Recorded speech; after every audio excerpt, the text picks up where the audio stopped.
College football is a sport fueled as much by tradition as it is by its highlight-worthy moments. Fans don't go to games week after week with the goal of watching the highest level of football, but they go to enjoy these traditions that have remained consistent over the years.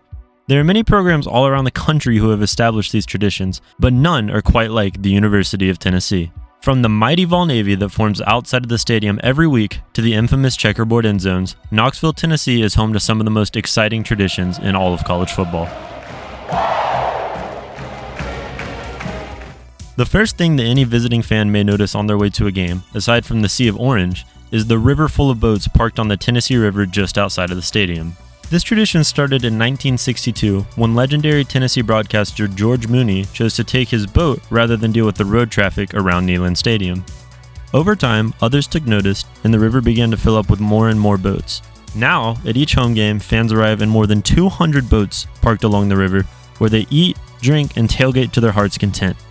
Many who bring the boats don't even bother going into the game and choose to simply watch from a TV from their boats and listen to the stadium noise from the outside. After spending some time walking along the Tennessee River, you may see crowds beginning to form along the sides of Peyton Manning Pass. The pride of the Southland band, cheerleaders, players, coaches, and even Smokey himself walk down this very stretch of road towards the stadium before each and every home game, in a tradition that is known as the Vol Walk. This tradition began over 30 years ago in 1990, when the Vols began walking down what was then known as Yale Avenue toward Neyland Stadium around 2 hours before game time. It has since become a beloved part of every Tennessee football fan's game day routine and serves as a way for them to see their favorite players and coaches up close and personal right before they go out onto the field. Another unique part of Tennessee's campus can be found on the corner of Pathead Summit and Volunteer Boulevard, which is the only place on campus where graffiti is not only allowed, but encouraged. The Rock is, well, exactly what it sounds like, a massive 80-ton canvas which students have been encouraged to use as a creative outlet since it was first unearthed in the 1960s. The Rock serves its purpose year-round, working as a welcome sign for new student and a graduation card for those who are leaving. However, for every home game, the Rock is designed to let any away team know that they are a long way from home. Speaking of things that can't be missed in Knoxville, the Power Tee is something that you can't seem to turn your head without seeing. It made its debut in 1964 with head coach Doug Dickey wearing a prototype version of the tee in an attempt to establish a stronger brand for the program. Since then, the tee has become an iconic symbol for not only the football team, but anything related to the University of Tennessee. In fact, it officially became the primary branding mark for the university in 2015. The Power Tee has gone through a few iterations over the years, but it has always appeared as a strong yet simple sign of a legendary football program. You can't talk about Tennessee football without talking about the legendary venue that the program calls home. After playing at a few different fields throughout Knoxville for decades, the Volunteers had their first official home field completed in 1921. The stadium was originally called the Shields-Watkins Field in honor of the people who provided the initial funds of $42,000, or around $575,000 adjusted for inflation, for the stadium. As you could probably guess by the price, the stadium wasn't exactly a spectacle for fans. At its time of construction, the field was hardly comparable to the much larger Dudley Field located just a few hours away in Nashville and home to the Vanderbilt Commodores. The first football game at Neyland was played on September 24, 1921, and saw the Vols defeat Emory and Henry 27-0. It wasn't until 1962 that the stadium was given its current name of Neyland Stadium, which was named after the legendary coach and athletic director, General Robert Neyland. The stadium has since received several major renovations, expanding the capacity to hold just over 100,000 fans at the time of recording.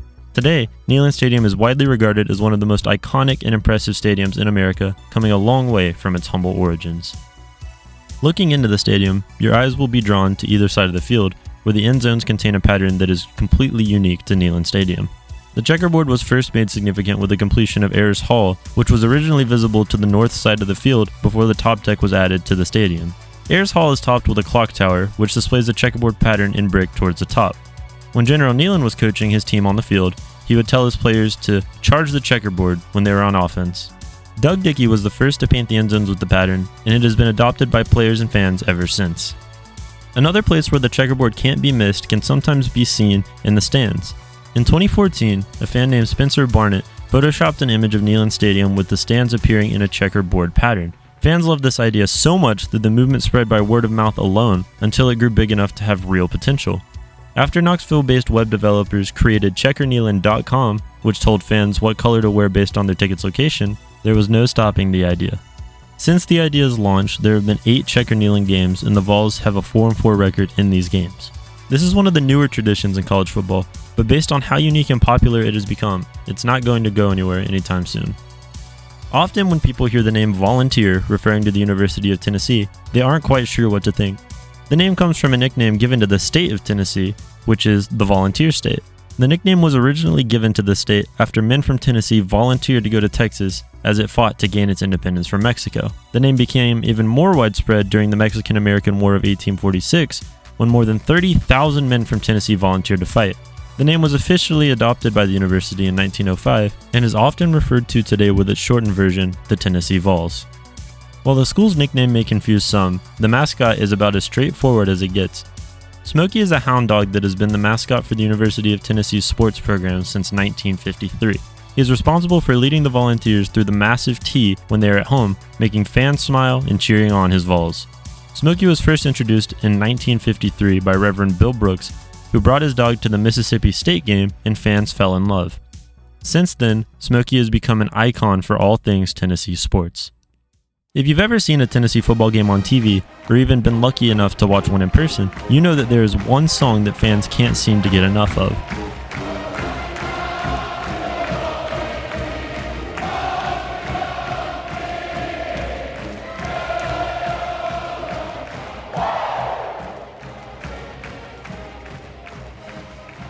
Rocky Top was written in 1967 by Felice and Buldo Bryant, a few miles away from Knoxville, and was first recorded by the Osborne brothers the same year. It only took the Bryants 10 minutes to write the song, but it would go on to be the most recognizable song in the state of Tennessee. The Pride of the Southland Band would perform the song for the first time in 1972 at a football game against Alabama. Even though the Vols lost that game, the song quickly caught on and became a staple of the program. After some small tweaking, the band's version of Rocky Top was jazzed up in 1974, and this is the version of the song that is still played today.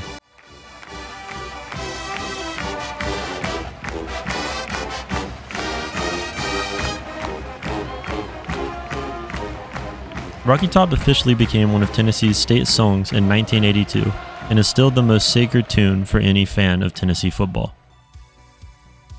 While the fans in the stands wait in anticipation for the game to begin, the players in the locker room have their own tradition.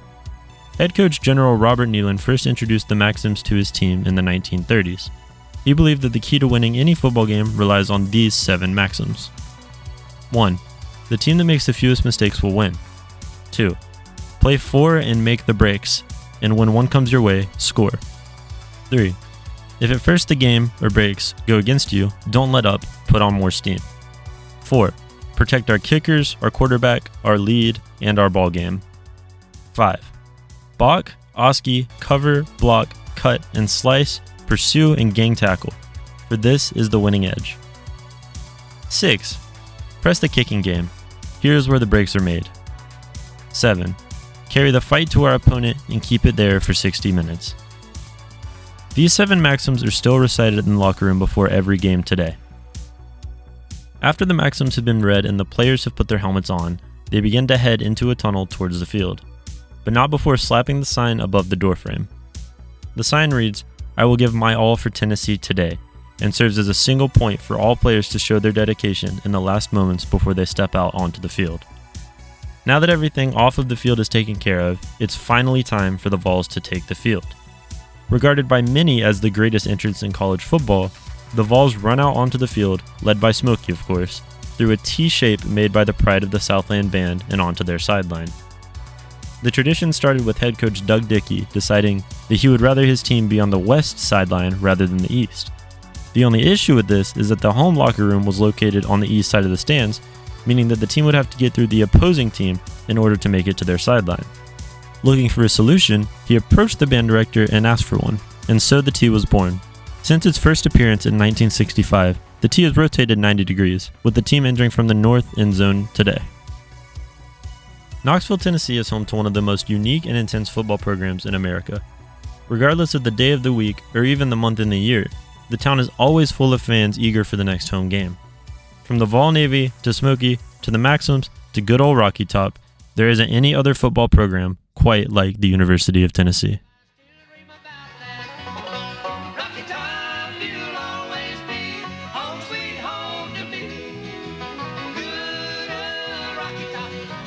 Rocky Top, Tennessee.